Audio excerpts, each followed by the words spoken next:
მოგესალმებით პატრიცემულო რადიო მსმენელებო, მივესალმებით ჩვენ ტელემაყურებლებს. დღეს ხუთშაბათია, 7:30-ია და ვიწყებ ჩემს ავტორო გადაცემას განათლების რეფორმის კვალდაკვალ. მე ამ გადაცემის ავტორი და წამყვანი მანა ნიკოლაიშვილი ვიმუშავებ თქვენთვის 50 წუთის მანძილზე. ვაგრძელებთ გადაცემათა ციკლს გაფიცვები, გამოსვლები და განათლების სისტემა. როგორც მოგეხსენებათ, 28 ნოემბერს პრემიერ-მინისტრმა გააკეთა განცხადება და ამის შემდეგ ძალიან ბევრი საჯარო მოხელე მე ვსაუბრობ განათლებისა და მეცნიერების სისტემაში, უმეტესად ხელმძღვანელი მუშაკები თუ რიგითები გაემეჯნენ პრემიერ-მინისტრის განცხადებას და გაფიცულები არიან დრო და დრო იფიცებიან სტუდენტები, მოსწავლეები თქვენ წარმოიდგინე, პროფესორ-მასწავლებლები და გუშინ იყო გაფიცვის დღე 15 იანვარს 15 საათზე 15 საათიდან 18 საათამდე გაიფიცნენ სხვადასხვა საწარმოების თუ დაწესებულებების თანამშრომლები და მე წავიკითხე ასე ვთქვათ სპეციალურ ჯგუფებში მასწავლებლები წერდნენ რომ ანუ რამდენიმე სკოლამ საჯარო სკოლამ და რა თქმა უნდა კერძო სექტორი იყო გაფიცული როგორც სპეცჯგუფებიდან ირკვევა და ქუთაისის აკაკი წერეთლის სახელობის სახელმწიფო უნივერსიტეტიდან იყვნენ გაფიცულთა ჯგუფი, ასევე საქართველოს უნივერსიტეტი გაიფიცა და სხვადასხვა უნივერსიტეტები თუ ოპოზიციურ არხებს დავაყრდნობით, გამოაცხადეს რომ იყო გაფიცული სკოლამდელი აღზრდა-წესებულებების სკოლები, როგორც საჯარო სექტორში, ასევე კერძო სექტორში და ასევე უნივერსიტეტები და სხვადასხვა პროფესიული სასწავლებლები. განათლების და მეცნიერების სამინისტრო კვლავ ასე ვთქვათ არანაირ ზომებს არ იღებს და მე შეგპირდით რომ წინა გადაცემებში მინდოდა საკადრო პოლიტიკასთან დაკავშირებით მესაუბრა. ეს საკადრო პოლიტიკა შეეხება კონკრეტულად პირველად დავიწყებ საუბარს განათლების მეცნიერების და ახალგაზრდობის სამინისტროს ხელმძღვანელობაზე. ეს არის განათლების მინისტრი და განათლების მინისტრს ყავს 6 მოადგილე. მე არ ვიცი რა საჭირო იყო ამდენი მოადგილე, იყო 3 მოადგილე, დაემატა ახალგაზრდობის საკითხები და დაუშვათ ერთი მოადგილე დაემატებოდა იქ. მაქსიმუმ ყოფილიყო 4 მოადგილე და ასეც იყო, როდესაც შეერთდა სამინისტროები, მაგრამ რა მოხდა შემდეგ ალბათ რაც აჭარაში მოხდა ის მოხდა აქაც რომ ქართული ოცნების ხელისუფლებამ როგორც ამბობენ იქაც დაამატეს მინისტრის მოადგილეები სხვადასხვა სამინისტროებში და ყოფილი დეპუტატები დაამატეს ასე ვთქვათ მინისტრის მოადგილეებად. არ არის ცნობილი რა დარგში დაინიშნენ ეს ხალხი. ესენი არიან გიორგი მოდებაძე, განათლების, მეცნიერებისა და ახალგაზრდობის მინისტრის პირველი მოადგილე, გიორგი ჯინჭარაძე, ბაია კვიციანი, ანა მღებრიშვილი და ბოლოს დაინიშნა თამარ ღვამიჩავა. ეს არის ასე ვთქვათ გელაძის ნაცვლად დანიშნული მინისტრის მოადგილე და გელაძე ეხებოდა აი ესეთი საკითხები მანდატური სამსახური იყო მასთან. მე დავინტერესდი ვნახე ამათი სივები და ასე ვთქვათ ანალიზი გაუკეთე. მოკლედ ერთი წინადადებით თუ ვიტყვით დღევანდელ განათლების მეცნიერებისა და ახალგაზრდობის სამინისტროს დღეს მართავს ახალგაზრდა იურისტთა ჯგუფი. რატომ ყველა იურისტია, რატომ მაინდა-მაინც იურისტთა ჯგუფი, ამას ახსნა არ აქვს და არც დასაბუთება. არა და ეს უნდა იყოს დასაბუთებული. გიორგი მოდებაძე 37 წლის მინისტრის პირველი მოადგილე. 2024 წლის 19 ნოემბერს დაინიშნა მოადგილედ. ვინ არის გიორგი მოდებაძე? არავინ არ იცნობს ჩვენ სისტემაში, საერთოდ არ არის ცნობილი.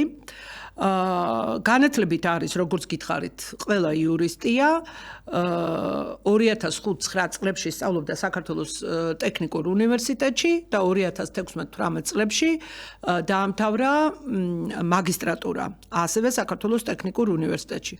2010-2016 წლებში მუშაობდა თბილისის საქალაქო სასამართლოს პირველი და მეორე კატეგორიის უფროს სპეციალისტად, შემდეგ მუშაობდა 2016-2024 წლებში მუშაობდა იყო სამდივნოს უფროსი იგივე სასამართლოში, შემდეგ იყო სასამართლოს მენეჯერი და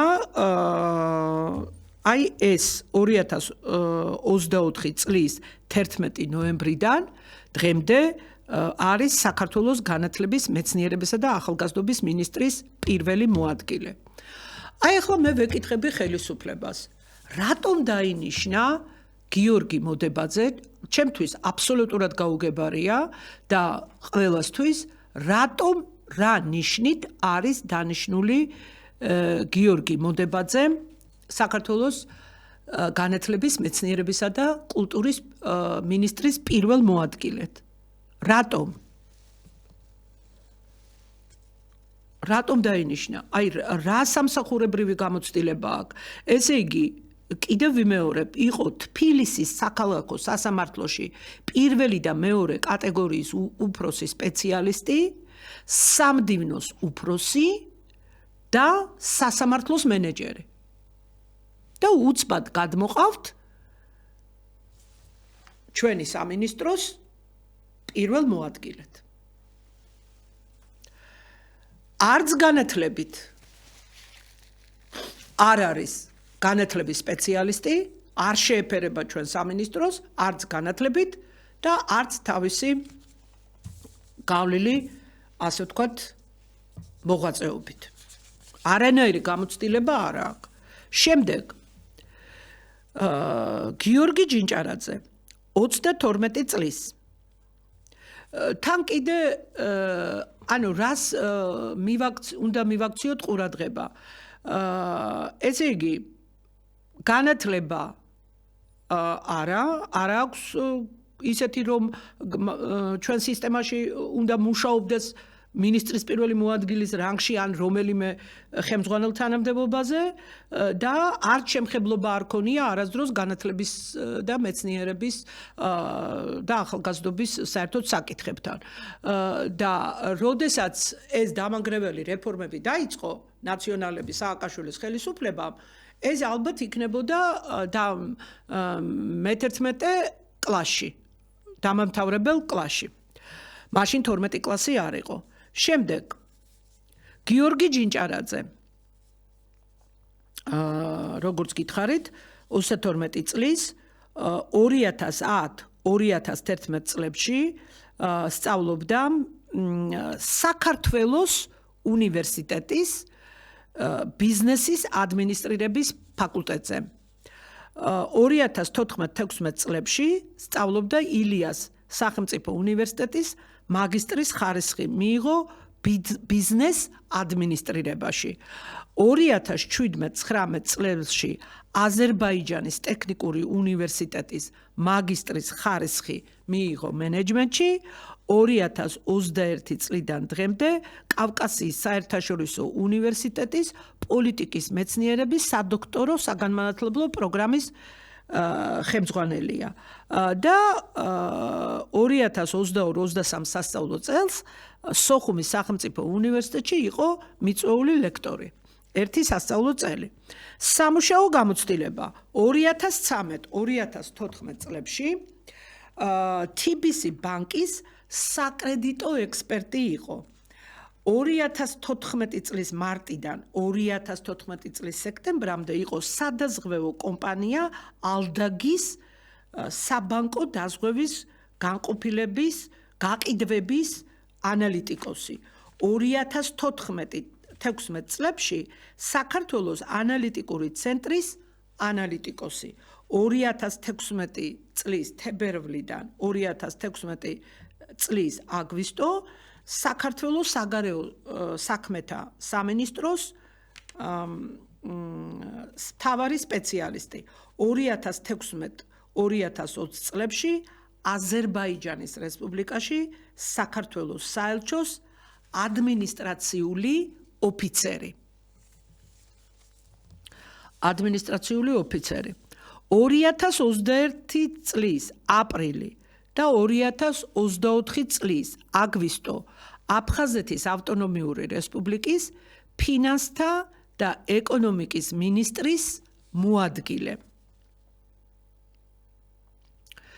2024 წლის აგვისტო 2024 წლის ნოემბრამდე აფხაზეთის ავტონომიური რესპუბლიკის განათლებისა და კულტურის მინისტრის პირველი მოადგილე. ესე იგი, საერთოდ არ ქონია შემხებლობა განათლების და მეცნიერების სისტემასთან და აგვისტო, სექტემბერი, ოქტომბერი, ესე იგი, 3 თვე, არასრული 3 თვე მუშაობდა აფხაზეთის ავტონომიური რესპუბლიკის განათლებისა და კულტურის მინისტრის მოადგილედ. იქ არის კატასტროფა საერთოდ, ძალიან კარგად ვიცნობ ამ სამინისტროს და სტრუქტურების მუშაობას და ან 3 თვეში რა გამოცდილება უნდა მიიღოს ან რაღაც, პრაქტიკულად ჩავთვალოთ, რომ შემხებლობა არ ქონია, ან იქ რატო დანიშნეს? საერთოდ არანაირი შემხებლობა არ ქონია განათლების სისტემასთან და 2024 წლის ნოემბრიდან დღემდე დაინიშნა საქართველოს განათლების, მეცნიერებისა და ახალგაზრდობის მინისტრის მოადგილედ. რატომ? დავსვათ კითხვა. რატომ? სპეციალისტია? პედაგოგიური განათლება აქვს? არა. პედაგოგიური სტაჟი აქვს? არა. სამეცნიერო გამოცდილება აქვს მუშაობის? არა.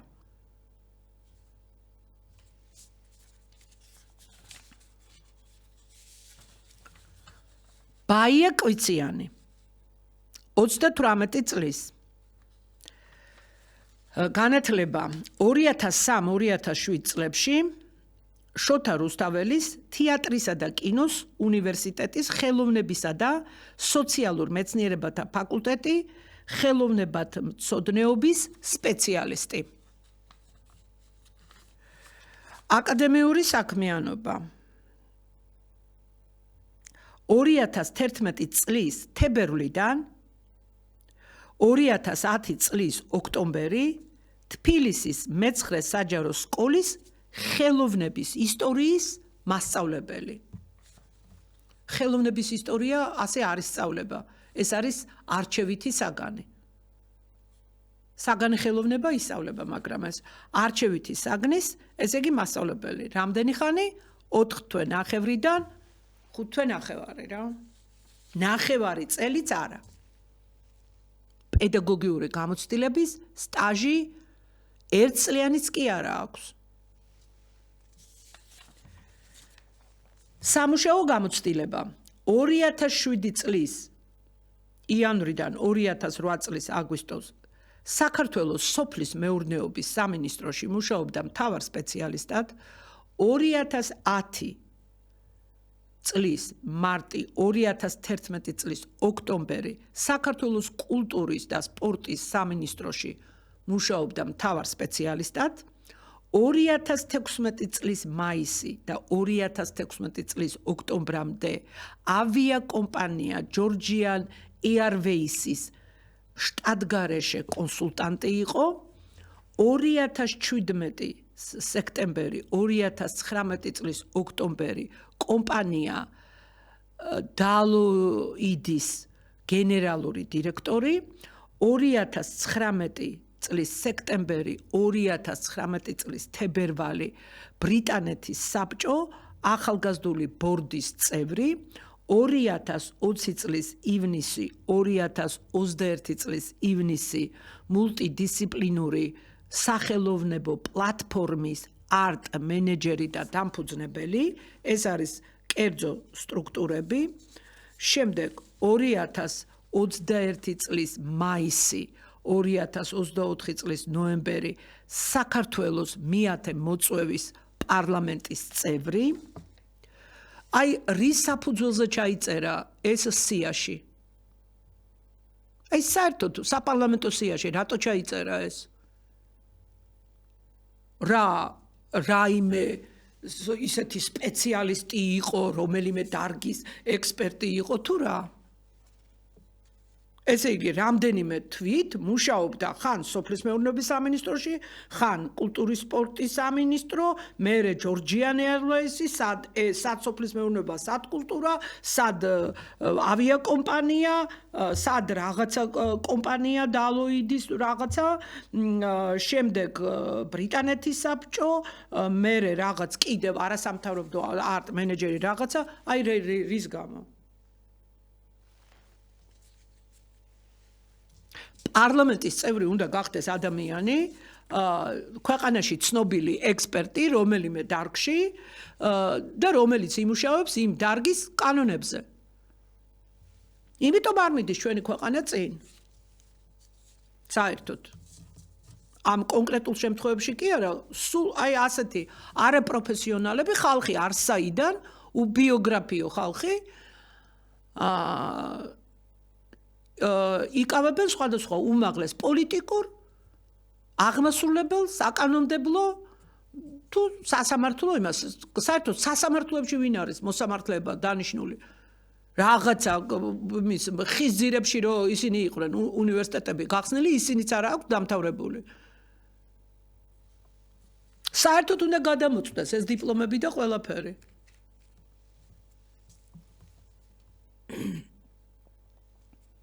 და ეგეთი დიპლომები ვისაც აქვს ნორმატიული აქტის სახით უნდა იყოს მიღებული კრიტერიუმები ვინ დაიკავებს თანამდებობას რომელ თანამდებობას ვინ იკავებს ამისი კრიტერიუმები უნდა იყოს განსაზღვრული საკანონმდებლო დონეზე და იქ უნდა ჩაიწეროს როგორ შეიძლება უმაღლეს პოლიტიკურ და იმ თანამდებობის აღმასრულებელ ხელისუფლებაში განსაკუთრებით საჯარო მოხელეთ რაღაცა საეჭვო და ის რა ქვია რაღაც უნივერსიტეტი აქვს დამთავრებული და არის სულ გაუთავებელი დავა კამათი რომ აი არ არის და აი ეს დიპლომი ყალბია და ეს ის არის და ეს ის არის რა გაჭირება გვადგია არ ყავს სპეციალისტები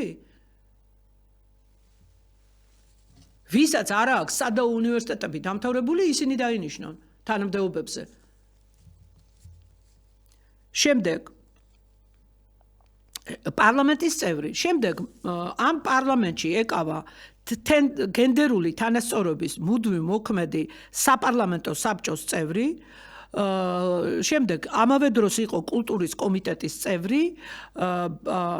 პარლამენტში იყო ბავშვთა უფლებათა დაცვის მუდმივი მოქმედი საპარლამენტო საბჭოს თავმჯდომარე. აი რა უნდა არ ვიცი მე განათლების მეცნიერებისა და ახალგაზრდობის კომიტეტის თავმჯდომარის მოადგილე. აი ბოლოს ესე იგი ყველა რო გამოვიდა გადაიყვანეს გადმოიყვანეს ამილახვარი მინისტრად გადმოიყვანეს შემდეგ მიქანაძე გახდა კომიტეტის თავმჯდომარე და შემდეგ ეს კვიციანი გახდა მოადგილე. აი ბავშვთა უფლებათა დაცვის მუდმივი მოქმედი საპარლამენტო საბჭოს თავმჯდომარე რო იყო. აი სად იმუშავა ბავშვთა უფლებებზე, რომ იქ მისი მუშაობა პარლამენტში ყოფილიყო ეფექტური. პარლამენტში მუშაობა მაშინ არის შემოძვირფასებო ეფექტური ხელისუფლებას მიმართავ.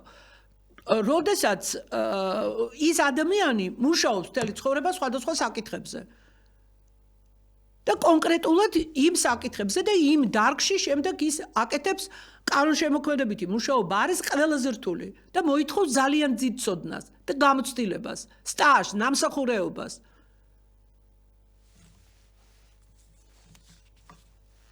შემდეგ ეს მისი სამუშაო გამოცდილება ასე ვთქვათ მოვჩით და მე გახდა ეხლა დანიშნეს პარლამენტში არ არის და დანიშნეს განათლების მეცნიერებისა და კულტურის მინისტრის მოადგილედ.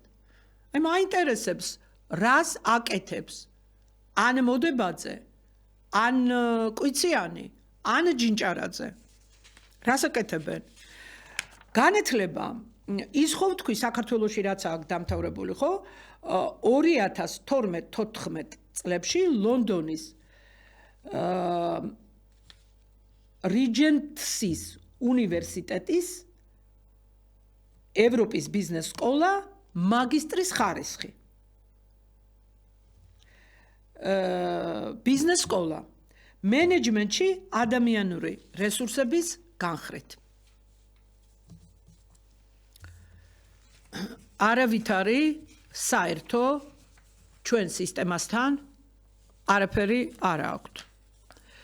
შემდეგი ანა მღებრიშვილი 29 წლის 2013-2017 წლებში სწავლობდა თბილისის სახელმწიფო უნივერსიტეტის იურიდიულ ფაკულტეტზე საერთაშორისო სამართლის ბაკალავრის ხარისხი აიღო 2016-2017 წლებში ტარტუს უნივერსიტეტის სოციალურ მეცნიერებათა ფაკულტეტი დაასრულა საბალაკალავრო გაცვლითი პროგრამის სტიპენდიანტი. ერთი წლით იყო, 2017-2019 წლებში თბილისის სახელმწიფო უნივერსიტეტის საერთაშორისო სამართლის მაგისტრის ხარისხი მიიღო.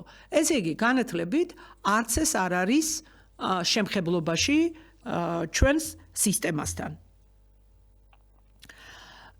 ახლა სამუშაო გამოცდილება 2017 წელს საქართველოს საგარეო საქმეთა სამინისტროს საერთაშორისო სამართლებრივი დეპარტამენტის პრაქტიკანტი იყო. ესე იგი, მოღვაწეობა დაიწყო საქართველოს საგარეო საქმეთა სამინისტროში. 2018 წლის მარტი, 2020 წლის იანვარი იყო საჯარო სამართლის იურიდიული პირის იუსტიციის უმაღლესი სკოლა ანალიტიკური და საერთაშორისო ურთიერთობის სექტორის მთავარი კონსულტანტი.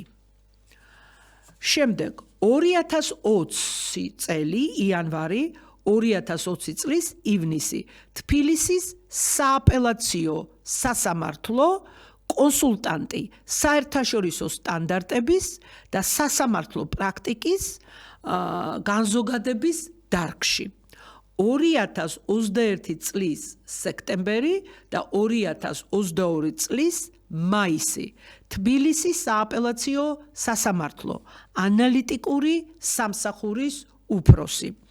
2020 წლის ივნისი 2024 წლის ნოემბერი თბილისის სააპელაციო სასამართლოს ბიუროს უფროსი.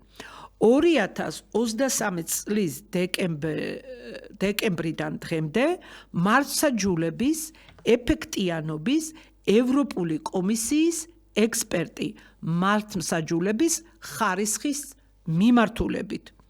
2024 წლის ნოემბრიდან დღემდე საქართველოს განათლების, მეცნიერებისა და ახალგაზრდობის მინისტრის მოადგილე.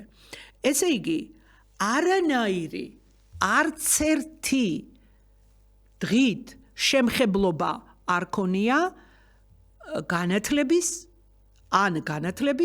ან მეცნიერების, ან ახალგაზრდობის საქმეთა მმართველობასთან. არანაირი. რატომ გადმოვიყვანეთ იმ თბილისის სააპელაციო სასამართლოში კიდე დაგეწინაურებიათ?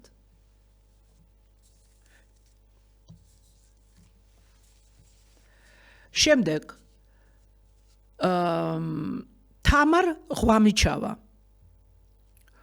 43 წლის აი ეს ანა მღებრიშვილი 9 წლის იყო, როდესაც ის დამანგრეველი რეფორმები დაიწყო ჩვენ ქვეყანაში. და რატო აღნიშნავ ამას? ესე იგი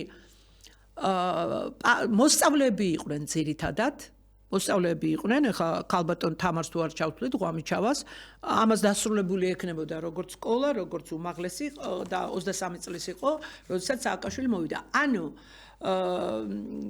ამათ ესენი რო ცოტა უფრო დიდები ყოფილიყვნენ, მაშინ თვალნათლივ ეცოდინებოდათ და გამოცდიდნენ როგორ ინგრეოდა და რა ხდებოდა განათლების და მეცნიერების სისტემაში.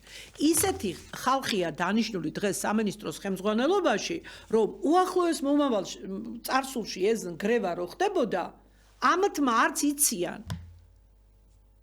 რა უბედურება და ჯოჯოხეთი ტრიალებდა აქ. აი ხო მე თქვენ ვეკითხები ბიძინა ივანიშვილს, რატო უნდა დანიშნოთ ასეთი ხალხი სამინისტროში ხელმძღვანელ თანამდებობებზე?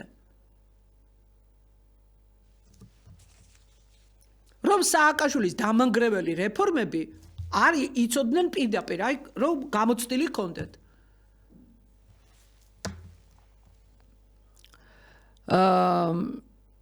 ესე იგი როგორც გითხარით, თამარ ღვამიჩავა 43 წლის სამართლის დოქტორი, თბილისის სახელმწიფო უნივერსიტეტის იურიდიული ფაკულტეტი აქვს დამთავრებული. 2021 სამუშაო გამოცდილება 2021-2024 წლებში იუსტიციის უმაღლესი სკოლის დამოუკიდებელი საბჭოს წევრი იყო. 2020 წლის სექტემბრიდან 2024 წლის ოქტომბერი იუსტიციის უმაღლესი საბჭოს წევრი, ხოლო 2024 წლის 12 დეკემბრიდან დღემდე არის საქართველოს განათლების, მეცნიერებისა და ახალგაზრდობის მინისტრის მოადგილე. არც ამას არანაირი შემხებლობა არ ქონია განათლების და მეცნიერების სისტემასთან. და არც განათლებით შეეფერება ჩვენი სისტემის მართლობას და არც თავისი სამუშაო გამოცდილებით. ალექსანდრე წულაძე, ესეც იურისტი, მინისტრი, 40 წლის, დაახლოებით 20 წლის იყო, ალბათ მესამე კურსელი იქნებოდა, სააკაშვილის ხელისუფლებამ რო დაიწყო ნგრევა. 2001-2006 წლებში დიახ თბილისის სახელმწიფო უნივერსიტეტის იურიდიული ფაკულტეტის სამართლის სპეციალისტი ხარისხი მიიღო. 2000, ანუ როდესაც დაიწყო უნივერსიტეტის გრევა, ეს იყო იქ სტუდენტი.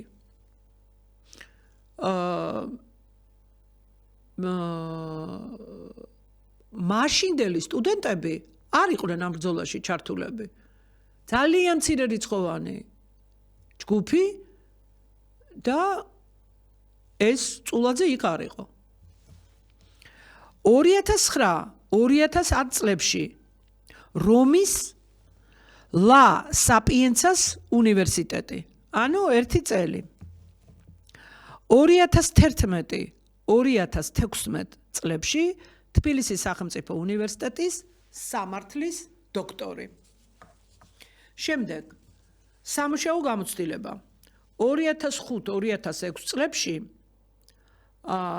იყო სტაჟიორი საქართველოს პარლამენტში და იუსტიციის სამინისტროში. შემდეგ 2007-2009 წლებში იურიდიული კომპანიის იურისტი იყო. 2010-2011 წლებში თბილისის საქალაქო სასამართლოს ადმინისტრაციული ბიუროს უფროსი. 2011-2012 წლებში საქართველოს იუსტიციის სამინისტროს ადმინისტრაციული დეპარტამენტის მრჩეველი 2012-2015 წლებში საქართველოს უზენაესი სასამართლოს ანალიტიკური განყოფილების უფროსი 2015-2017 წლებში საქართველოს იუსტიციის უმაღლესი საბჭოს საერთაშორისო დეპარტამენტის უფროსი 2017-2019 წლებში თბილისის საქალაქო სასამართლოს მედიატორი 2017-2019 წლებში იურიდიული კომპანიის მმართველი პარტნიორი 2019-2023 წლებში საქართველოს უზენაესი სასამართლოს მოსამართლე ანუ დღევანდელი ჩვენი მინისტრი არის უვადო მოსამართლე 2023 წელი დეკემბერი 2024 წლის აგვისტო გადმოიყვანეს საქართველოს განათლების მეცნიერებისა და ახალგაზრდობის მინისტრის პირველ მოადგილედ შემდეგ რამდენიმე თვის შემდეგ გადაიყვანეს ხარისხის მართვის ცენტრის ეროვნული ცენტრის დირექტორად და შემდეგ 2024 წლის ოქტომბრიდან არის საქართველოს განათლების მეცნიერებისა და კულტურის მინისტრი.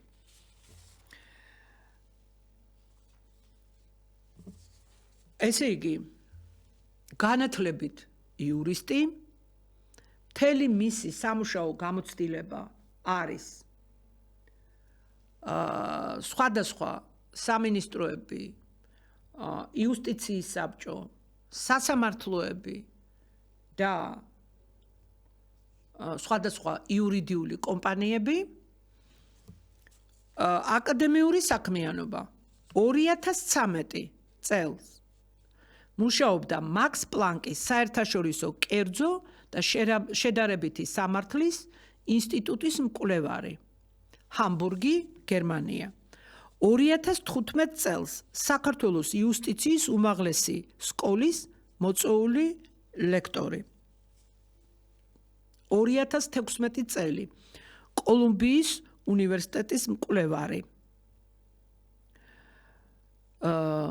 ნიუ-იორკი 2018-2020 წლები სამართლისა და ეკონომიკის საუნივერსიტეტო ცენტრი აკადემიური დირექტორი 2011-2019 წლებში თბილისის სახელმწიფო უნივერსიტეტის მოწვეული ლექტორი 2018-2023 წლებში ალტე უნივერსიტეტის ასოცირებული პროფესორი. ეს ის არის ამილახვარის კერძო უნივერსიტეტი. სახელი გადაარქვეს, რომ ამბობდა, რომ გავყიდეოდა რაღაც. ერთი უნდა დავინტერესდე მართლა გაყიდა თუ არა. და ჩემი მეგობარიაო, ხო თქვა, წულაძე ჩემი მეგობარიაო, ესე იგი 2018 წელს ნამდვილად არ ქონდა გაყიდული თუ რაღაც. ხო, აი რატო დაინიშნა კითხვა დავსვათ აკადემიური საქმიანობა აქვს სხვადასხვა სამეცნიერო ცენტრებში რაღაც, მაგრამ ხალხო, ესენი არიან იურისტები. არანაირი საერთო განათლების სისტემასთან არ აქვს განათლებით იურისტი არ შეეფერება განათლების და მეცნიერების სისტემას. იურისტი არ უნდა მართავდეს, მინისტრი უნდა იყოს დარგის პროფესიონალი.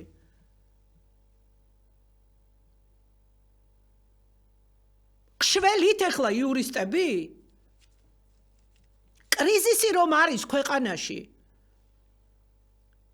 პოლიტიკური კრიზისი თითქოს, მაგრამ თლიანად ეს ქუჩაში გამოსული უმეტესობა არის ახალგაზრდები და ვინ არიან? სტუდენტები, მოსწავლეები, მასწავლებლები, პროფესორ მასწავლებლები, ხელმძღვანელი მუშაკები, განათლების სამინისტროს და საერთოდ განათლების სისტემის ქვესტრუქტურის სხვადასხვა სიპების თანამშრომლები, საჯარო მოხელეები თუ ასე შემდეგ, ასე შემდეგ. აი რა იციან აი ამ 6-მა მოადგილემ თამარ მახარაშვილის ბიოგრაფია არ წამიკითხე ეს ძველი მოადგილეა და დღეს არ წარმომიდგენია თუ საჭირო გახდება წარმოვადგენ ამასაც უკვე წლებია მუშაობს მაგ სამინისტროში აი გამაგებინეთ რა უნდა გააკეთონ რას აკეთებენ ხო ვამბობთ უკვე ლამის რამდენი დღეა თვენახევარია უკვე ასეთი ჟრიამულია და ძალიან საშიში ჟრიამულია სხვათა შორის ქვეყანაში ქვეყნის ყოფნა არ ყოფნის საკითხს ეთამაშება ეს ხალხი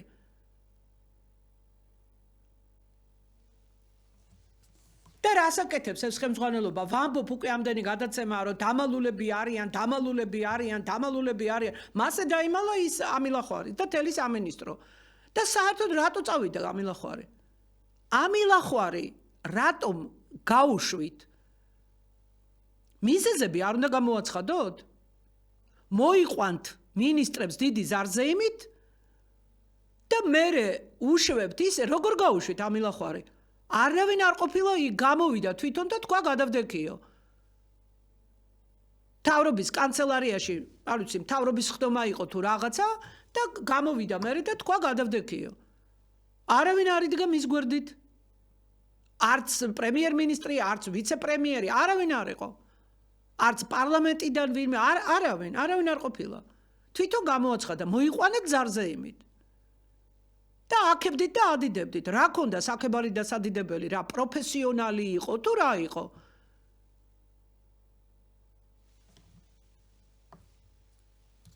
კერძო უნივერსიტეტი ქონდა და ესა და ისა კარგით რა მიმის რა ქვია მამამისის გახსნილი კერძო უნივერსიტეტი და როდესაც კერძო სკოლა ან კერძო უნივერსიტეტი იხსნება იქ ქირაობენ ექსპერტებს ცოდნას დარგის და ისინი აწყობენ ყველაფერს თქვენ ფული თქვით თორე ხალხი არის ვინც ყველაფერს ააწყობს და დარბოდა მერე დაიწყო სირბილი და აი პირველად ვიფიქრე აი უბრალოდ მაგას ვერ წარმოვიდგენდი რომ იმის ამბიცია თუ ქონდა რომ კიდე დაწინაურებულიყო და მერე ბოლოს პრემიერ-მინისტრის კანდიდატურად იდგა ერთი კვირა მეტი კიდე დადიოდა ის ღარიბაშვილი რო გადააყენეს რომ ერთ-ერთი კანდიდატურა დაიწერა კიდევაც ეს და ითქვა კიდევაც მასმედიის სხვადასხვა საშუალებებით და დარბაზები იყო შერჩეული ჩვეულებრივ მასწავლებლებს იქ არ იძახებდნენ ანუ მიყავდათ ისეთი რომელიც არც კითხვას დაუსვამდა ან თუ დასვამდა წინასწარ დაგეგმილი კითხვები იყო არა მაგას თავი დავანებოთ ყველაფერს აი რომ მოიყვანეთ ზარზეიმით მერე რო გამოვიდა თვითონ და თქვა გადავდექიო ჯერ ერთი ხომ უნდა ყოფილიყო შეფასება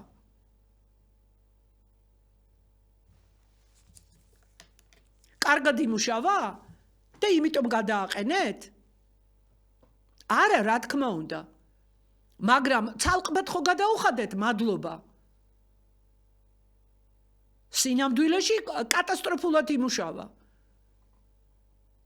და კიდე სხვადასხვა რაღაცეები არ მოგეწონათ და სწორადაც არ მოგეწონათ მაგრამ არაფერს არ ახმაურებთ მაგრამ შედეგია სავალალო საქმეა იმ დონეზე გაფუჭებული რომ მოდით ახლა ყველაფერს იმ წინამინის ნუ დავაბრალებთ მაგრამ აი ეგეთი მინისტრები ასე რომ ცვლიდით ნიშნავდით და ვერაფერი ვერ გაკეთდა ამ 12 წლის მანძილზე აი შედეგი ქუჩაშია მაგრამ მე სულაც არ გეუბნებით ამას ნიშნის მოგებით რა ეშველება ამ მდგომარეობას ესენი არიან ცოცხალი ადამიანები, თან ახალგაზრდა თაობა. ხელახლა აღზრდა პრაქტიკულად არ არსებობს. პრაქტიკულად არ არსებობს. ძალისმიერი მეთოდებით ესაუბრებით, ხო? და სადამდე მივიდა ეს ძალისმიერი მეთოდებით ისა მიდგომა. სახელმწიფოს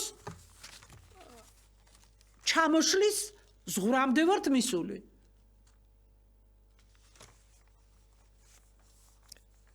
ეს არის ძალიან დამაფიქრებელი და ძალიან არ ვიცი, საგანგაშო საკითხი. მე არაფერი არ მაქვს ამ ადამიანებთან საწინააღმდეგო. პიროვნულად შეიძლება ძალიან კარგი ადამიანები არიან, მაგრამ ესენი არ არიან იმ ადგილზე, სადაც უნდა იყვნენ. წაიყვანეთ ეს ხალხი და დაასაქმეთ სასამართლოებში, იუსტიციის სამინისტროში, პროკურატურაში, არ ვიცი, 1000 ძალოვანი სამინისტროებია, გადაიყვანეთ იქეთ. მაგით ერთი კარგი ის ქონდათ, რომ იმასავით, რა ქვია, სააკაშვილის ხელისუფლებასავით იურისტებს, მეციხოვნეებს და პროკურორებს არ გვინიშნავდით განათლების სისტემაში და ეხლა რა უბედურებაა. რა არის ეს? საერთოდ აიკრძალოს, ამიტომ უნდა იყოს კრიტერიუმები, ნორმატიული აქტით დამტკიცებული კრიტერიუმები, რომელიც იქნება იქ ჩამონათვალი, როგორ მინისტრი უნდა იყოს აუცილებლად პედაგოგიური განათლებით. მინისტრის ყველა მოადგილე. საერთოდ ყველა. რა უნდა იმას, რა ქვია, არა პედაგოგს და არა პროფესიონალს განათლების სამინისტროში. რა ესაქმება? რა უნდა გააკეთოს? რომელ პრობლემაზე უნდა იმუშაოს?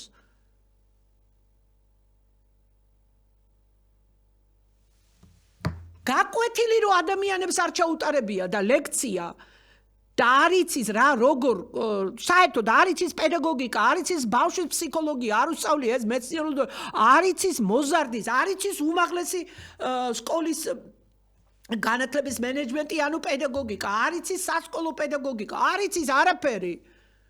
არ არის სკოლად მცოდნე. საერთოდ წარმოდგენა არ აქვს სისტემაზე, რა უნდა გააკეთოს მან. აქ ხო უმაღლეს უდიდესი ცოდნა და ცოდნაც არ კმარა მარტო გამოცდილება, ყველაზე უფრო გამოცდილი მუშაკები უნდა გადაიყვანოთ სამინისტროში. ახლა რომელია ავტორიტეტი? წადით აბა გადით, შეხვდით ახალგაზრდებს. დაელაპარაკეთ. იმ ახალგაზრდებთან ლაპარაკს, რომ ცოდნა უნდა ზუსტად აი ამ მეცნიერებების, რაც მე ჩამოვთვალე, რატო უნდა იყოს, რატო უნდა კონდეს ნასწავლი ეს მეცნიერებები? იმიტომ რომ როდესაც ხარ სპეციალისტი, იცი როგორ ესაუბრო ბავშვს, როგორ ესაუბრო ახსასძელს, როგორ ესაუბრო ახალგაზრდას, როგორ ესაუბრო სტუდენტს, როგორ ესაუბრო მოსწავლეს. და კიდე იქ ის არის ასაკობრივი.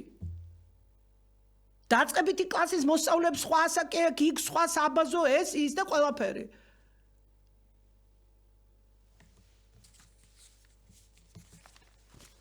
ცვლილებებია საჭირო. ეს ხალხი გადაიყვანეთ, გადაანაწილეთ სხვადასხვა იმაში, რა ქვია, თავიანთი სპეციალობების მიხედვით. და აქ უნდა შეკრიბოთ პროფესიონალები.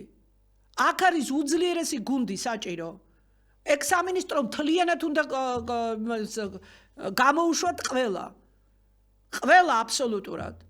ეგენი არიან ფსევდოლიბერალური იდეოლოგიით შეპყრობილი ხალხი. და ვინც არის პროფესიონალი? რა თქმა უნდა არიან მაგაც კეთილსინთეზიერი ხალხი და პროფესიონალი, მაგრამ ესეთები არიან ძალიან ცოტა. იმათი გამოყენება შეიძლება.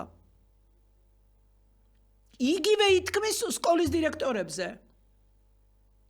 უმეტესობა რომ ვათვალიერებ მათ Facebook-ებს და იმას ხელისუფლება რა დირექტორები შეარჩიეთ თქვენ? ყველა თქვენს წინა გადამდგარია. პრაქტიკულად გამიჯნულები არიან.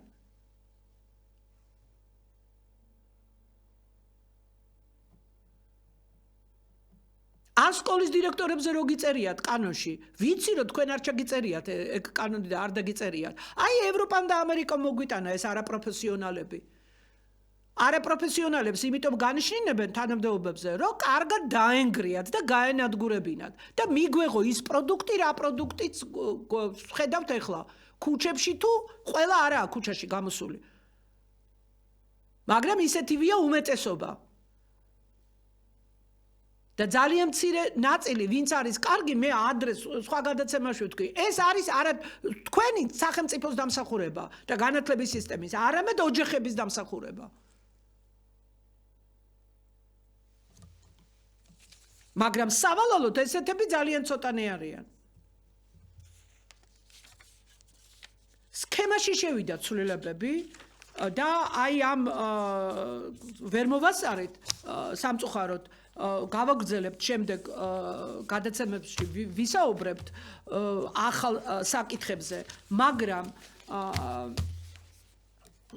აი ამ გადაცემამ ასე უკვალოდ რო არ ჩაიაროს, მე მინდა ვთხოვო ხელისუფლებას, უმაღლეს ხელისუფლებას.